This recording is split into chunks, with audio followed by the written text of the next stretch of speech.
Bom dia, boa tarde, boa noite, torcedor e sócio do Clube de Regatas Vasco da Gama e Vasco da Gama SAF. Hoje nossa introdução é maior do que o normal, porque o assunto é controverso e merece essa explicação mais introspectiva do que objetiva e simplória. Vamos lá então. Por que torcidas organizadas raivosas atacam o maior símbolo da iniciativa, independência e soberania de nosso clube, o Estádio de São Januário, construído sem nenhum incentivo governamental e só com o dinheiro do sócio? Por que essas torcidas lançaram ameaça à vida do presidente Salgado? E não estou reprovando o sentimento desses torcedores, porque compactuo com a tristeza da torcida, mas reprovo a atitude violenta contra o patrimônio e a ameaça contra a vida de uma pessoa. Sei que se perguntar a qualquer membro da torcida organizada, ele também dirá que é contra esse tipo de protesto. Mas aí eu pergunto, quem está por trás desses atos? Sabe por que não acredito em bravatas, venham elas de onde vierem? Porque palavras ditas em momentos de crise, quando as pessoas raciocinam com o fígado e não com a cabeça, não resolvem problemas. Mesmo concordando com o sentimento deles, como sócio estatutário do clube, não avalizo suas ações. Eles intimidaram jogadores que, amedrontados e pressionados, falaram o que eles queriam ouvir. Se vai dar certo, não podemos garantir. Só aumentou a pressão. Tomara que os dirigentes brasileiros tenham dito para seus patrões americanos o que aconteceu aqui, porque no país dos seus patrões as coisas não funcionam assim. Só o Brasil é bagunçado assim.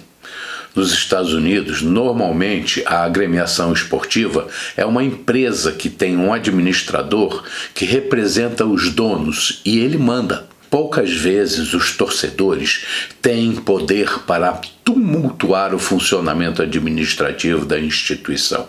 Se toda vez que eu me sentisse frustrado ou injustiçado, eu resolvesse ofender alguém que eu achasse ser o culpado por meu sentimento, ou depredasse um bem daquela pessoa ou entidade, e todo mundo agisse da mesma forma, o mundo viveria em guerra. E parece que caminhamos nessa direção, considerando as divergências entre pessoas que se julgam donos da verdade. Parece que hoje uma grande quantidade de pessoas se julgam um STF particular. Prende, julga, condena e sentencia, sem direito à defesa. Bom, depois da vinheta vamos conversar mais sobre o assunto. Se puder, dê seu like e se inscreva, se ainda não tiver feito. Comente também, se quiser deixar sua opinião. E convide um amigo ou parente para aumentar a presença de vascaínos no canal. Se bem que no canal todos são bem-vindos, desde que os princípios de nossos fundadores de respeito e igualdade sejam observados e o sentimento de paz prevaleça. Volto já.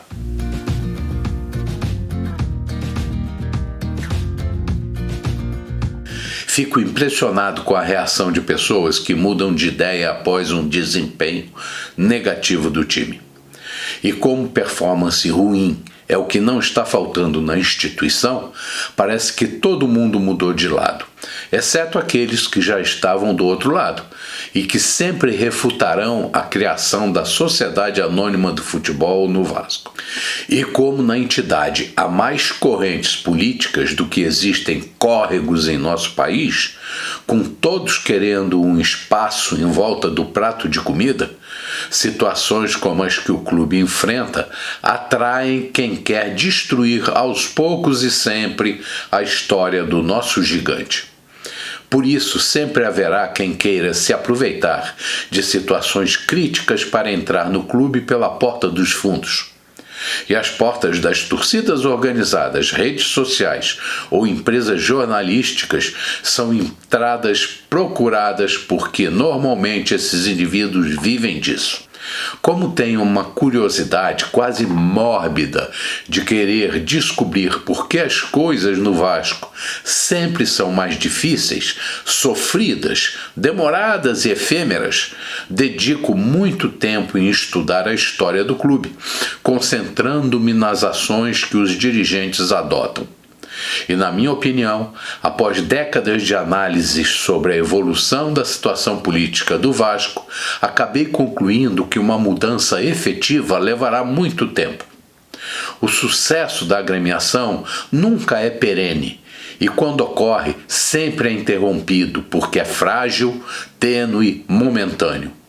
Isso ocorre há décadas, se agravando a partir de 1980 a 1990, sendo que desde o início do século XXI as vitórias e alegrias passaram a ocorrer com menos frequência. Eu me lembro de uma época em que um determinado dirigente se projetou por sua coragem. Ele era um verdadeiro vascaíno, de família vascaína, de origens lusitanas, que galgou degraus na administração do clube, conseguindo popularidade graças à sua ousadia de defender o clube contra tudo e contra todos. Confrontava abertamente nosso maior rival. A torcida, inclusive eu, vibrávamos com a coragem desse dirigente que ousou desafiar o Urubu e a emissora mais rica do país. Hoje coloco em dúvida se isso não ocorreu com o objetivo pessoal premeditado de ser eleito deputado federal graças aos votos dos vascaínos. E conseguiu. Na Câmara, dizia para quem quisesse ouvir que lá estava para defender o Vasco. Fez trapalhadas, deixou um legado de ações nebulosas e não projetou mais o clube. E no que deu isso? Decadência e décadas de ostracismo e ódio do establishment. Lógico que ele não foi o único, seus sucessores não deixaram por menos. Nenhum dirigente conseguiu reverter a situação e não se aliou a forças capazes o suficiente de combater o declínio da instituição. Todas as decisões no sentido de melhorar a situação foram incipientes e ineficazes. Acho que os americanos da 777 estão caindo no mesmo erro dos dirigentes do Nations Bank, que na época do Projeto Olímpico abriram os olhos tarde demais. Os dirigentes da 777 têm que acompanhar de perto, in loco, o trabalho que seus administradores estão fazendo aqui. Conhecer o funcionamento do Brasil demanda tempo e é necessário que eles esqueçam como as coisas funcionam no seu país. Lá, as rasteiras acontecem na alta esfera. Aqui, os olhos têm que estar abertos a partir do servidor do cafezinho. Infelizmente. Não me julguem com severidade, porque tenho certeza que vocês sabem exatamente o que estou tentando dizer. Sobre os analistas, influenciadores, jornalistas, ou seja lá o que forem, existem algumas categorias muito interessantes. Existem as hienas, que nunca estão satisfeitas com nada, especialmente se seus grupos estiverem afastados do centro do poder. Existem os inconstantes ou isentões, que mudam de opinião conforme crescem ou diminuem os likes de seus canais. Completando o grupo, do lado de fora, mas não menos importantes, existem os críticos, que se especializaram em dar opiniões nos comentários. Alguns são lúcidos e querem realmente discutir os assuntos, contribuindo para chegar a uma conclusão inteligente. Mas, infelizmente, uma grande quantidade deles são analfabetos funcionais. São simplesmente chatos de galocha, se é que você ainda lembra dessa expressão popular. Seriam, no linguajar de hoje, os chatos do chat. Nossa, essa foi horrível. Mudando para dentro de campo, vamos falar de outro segmento que envolve o futebol e que é composto pelos jogadores. Precisamos entender que existe neste bloco uma parcela que é representada pelos jogadores formados na casa e outra composta por atletas contratados de outros clubes. Ambas as parcelas têm suas particularidades. Os crias, como gostam de falar os jornalistas e a torcida, podem vir de diversos locais, de inúmeros segmentos sociais, ter recebido educação familiar diversificada e, em função disso, é impossível garantir que tenham reações padronizadas e previsíveis diante de diferentes situações de jogo ou mesmo de treinamento. Quanto aos jogadores já experientes e de formação completa, cabe avaliá-los em função dos resultados obtidos ao longo de sua carreira em outro clube. Lógico que isso também não é uma ciência exata. Jogadores podem reagir ou desempenhar de forma diferente em determinados clubes, de acordo com fatores diversos também. Depende da idade, temperamento, de sua experiência no esporte, de quantos clubes jogou, inclusive em quais cidades morou. No Rio de Janeiro, por exemplo, a adaptação pode ser difícil. Só quem já morou em diversos locais pode perceber isso e avaliar os fatores que podem facilitar ou dificultar a adaptação. Eu posso dizer que não é fácil se acostumar com o ambiente no Rio de Janeiro. Como carioca, sei que muitas pessoas nunca saíram daqui, nem sabem ou imaginam o que é morar em outro lugar. O Rio de Janeiro é a cidade mais linda do mundo para quem a visita ou a conhece por vídeo. Mas para morar e viver o dia a dia, a cidade apresenta problemas que prefiro não comentar, porque pretendo continuar amando o Rio da minha infância. Outro segmento que influencia o desempenho do time de futebol do Vasco é a intromissão das torcidas organizadas na vida do clube. Coisa que os americanos não conseguem entender e com razão. Torcedor que integra um grupo organizado é passional por natureza, e numa cidade em que o cidadão comum tem que estar de olhos abertos para não sofrer algum tipo de agressão, adotar o futebol de um clube sofrido como o Vasco como paixão é muito difícil.